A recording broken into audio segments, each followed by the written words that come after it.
حضور اکرم صلی اللہ علیہ وسلم نے فرمایا کہ انسان کہتا رہتا ہے مالی مالی مالی، میرا مال میرا مال، میرے کارخانے، میری تجارتیں، میری بلڈنگیں، اور میری یہ چیز، میری یہ چیز، حالانکہ اس کا تیرا مال تو وہ ہے جو تو نے کھا لیا یا پہن لیا، تیرا وہ ہے۔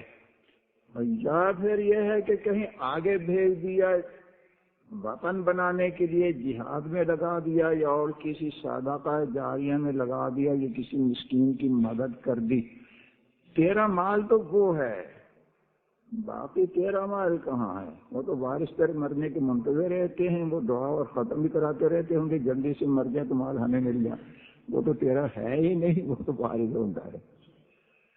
قبرستان جا کر یہ سبق دیے گئے ہیں، ایک دن تو وہاں پہنچنا ہے، قبر میں اترنا ہے، یہ ساری کی ساری جتنی بھی حبیثات ہیں وہ سب یہیں رہ جائیں گی۔ کل حبیث اس طرح سے ترغیب دیتی تھی مجھے، خوب ملک روس اور کیا سرزمین اوس ہے، گر میسر ہو تو کیا عشرت سے کیجے زندگی، اس طرف آواز قبلو گھر فضائے کوس ہے، صبح سے تا شام چلتا ہوں میں گلگوں کا دور، شب ہوئی تو محروموں سے کناروں بوس ہے۔ حوث یوں سمجھا رہی تھی ایسے ایسے مزے لیا کرو، مزے تھوڑے دن کی زندگی ہے، کچھ مزے لے لو، خوب خوب مزے لیا کرو، طرح طرح کی حرکتیں بدمعاشیاں سمجھا رہی تھی اور دل میں خیالات پیدا کر رہی تھی، بس خوب مزے لو، خوب مزے لو۔ سنتے ہی عبرت یہ بولی، ایک تماشا میں تجھے چل دکھاؤں، تو جو قیدی آس کا محبوس ہے، اللہ کی طرف سے مدد ہو گئی تو عبرت بولی، عبرت دیکھو خبردار، وہ تو پہلے تو تقریر کی حوث نے، میں تجھے سمجھاتی ہوں، ذرا بیٹھ کر آرام سے سنو۔ سنتے ہی عبرت یہ بولی، ایک تماشا میں تجھے، خیالی تماشے تو نے بہت سوچ لیے کہ ایسے کروں گا ایسے کروں گا ایسے کروں گا، شیخ چلے کی طرح بہت کچھ سوچ لیا، تو میں کہ حقیقی تماشا تجھے دکھاتی ہوں، ذرا میرے ساتھ چلو۔ لے گئی ایک بارگی گورے غریباں کی طرف، جس جگہ جانے تمنا سو طرح مایوس ہے، عبرت مجھے پکڑ کر قبرستان لے گئی، چلو ذرا تھوڑا سا تماشا دکھاؤں۔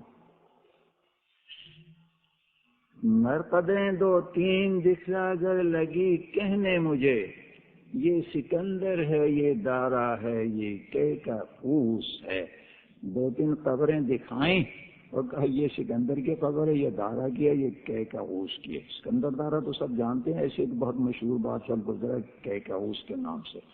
بادشاہوں کی قبریں دکھائیں گے، بڑے بڑے بادشاہوں کی قبریں ہیں، آپ بھی بادشاہوں کی قبریں دیکھنا چاہیں تو لاہور چلے جائیں، وہاں بڑے بڑے مغلیہ بادشاہوں کی قبریں ہیں لاہور میں۔ مرقدیں دو تین دکھلا کر لگی کہنے مجھے، یہ سکندر ہے یہ دارا ہے یہ کے کا اوس ہے، اوس تو ان سے کہ جاہو خشمتی دنیا سے آج، کچھ بھی ان کے ساتھ غیر از حسر تو افسوس ہے۔ مولوی لوگ لفظ صحیح کر لیں، بہت سے لوگ اس کو خشمت کہتے ہیں، نام رکھتے ہیں خشمت علی، خشمت علی، ارے خشمت تو ہونی چاہیے اللہ کی طرف سے، یا خشمت ہونی چاہیے حضرت عمر رضی اللہ تعالیٰ عنہ جیسی، تو یہ خشمت علی ہیں، وہ سب کو چھوڑ کر چوتھے درجے پر خشمت علی۔ چلیے تو خشمت عالی ہے تو کچھ جوہر تو دکھا، عالی کو بدنام تو نہ کر، جہاد میں جا کر کوئی جوہر دکھا، پتہ چلے کہ واقعتاً خشمت عالی ہے یا قربہ عالی ہے، کیا ہے تو نام رکھ رہے تھے خشمت علی، اور وہ ڈر کے مارے گھر سے نکلتے نہیں ہیں، اور وہ دھوتی کی دھلائی بھی پھر ان کو دینا پڑے گی کبھی، نام خشمت عالی۔ یہ لفظ خشمت نہیں ہے، خشمت ہے۔ کہا کہ ان سے پوچھو ذرا کہ تیری جو دنیا میں خشمت اور دبدبا روب اور سلطنت اور سے قوت اور تیری جو پوتی بول رہا تھا، پوتی بول رہا تھا، یہ قسم ایسے کہہ رہا ہوں، علماء سمجھ گئے ہوں گے، دوسرے بھی سمجھے نہ سمجھے کوئی بات نہیں، تیرا پوتی تیرا پوتی بول رہا تھا۔ وہ بات یہ ہے کہ پوتی فارسی میں مذکر اور مؤنث دونوں کو پوتی کہتے ہیں، تو تیرا پوتی بول رہا تھا جس کو یہ کہیں گے کہ تیرا پوتا بول رہا تھا۔ تو اردو والوں نے پوتی تو برقرار رکھا، پھر اس کو صیغے مؤنث کے استعمال کرتے کرتے فلاں کی توتی بول رہی ہے، ایسے کہتے ہیں نا اردو میں، فلاں کی توتی بول رہی ہے۔ یہ جب الفاظ کو نقل کرتے ہیں تو اس میں غلطی کر دیتے ہیں۔ تیرا توتی دنیا میں بول رہا تھا، اور آج بتا کہ کیا ہوا، کس حال میں ہے۔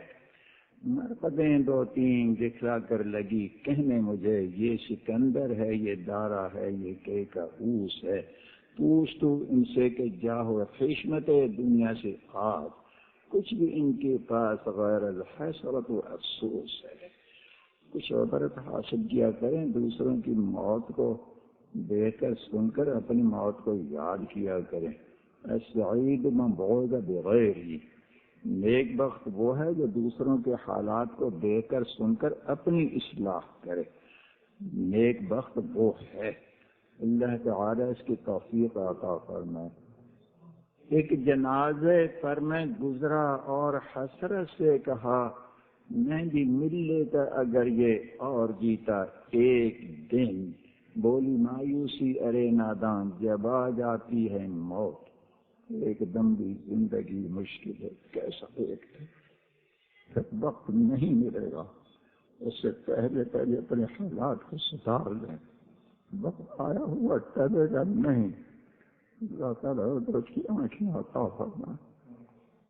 اور اس کو ایک بات اور کہ آج کل دل سیاہ ہو گئے، حقائق دلوں سے مسخ ہو گئے۔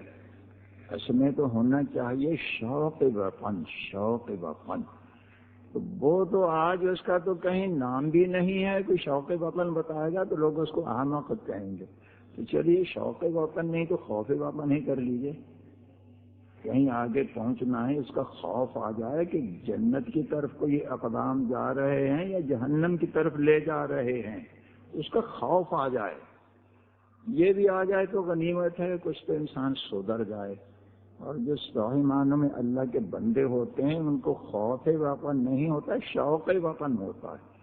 وہ تو شوق میں رہتے ہیں کہ کب جائیں گے، کب جائیں گے، کب جائیں گے۔